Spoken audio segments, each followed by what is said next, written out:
Crops ambazo zinapandwa hapa ni zile ambazo zinapandwa katika sehemu kama hizi za Makueni, tunaziita arid areas.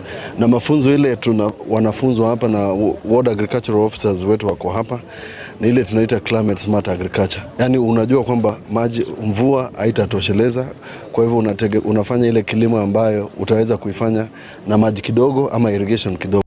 Teff is a crop which is very much resilient to dry climates. And with these times of climate change, we are telling the farmers to plant only what they can harvest. It's a food secure crop, it's very nutritious, it's dual purpose, it can be fed.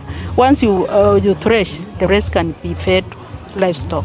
Sio kufuga mbuzi unapeleka huko zinarandaranda, na ukipeleka sokoni unapata 2,000 ama 3,000.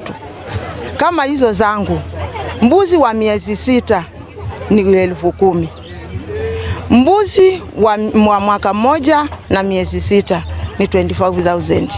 Kwa hivyo ni kilimo biashara, ndio mimi ninalima na kikundi yangu. Leo tunaonyesha pia machines.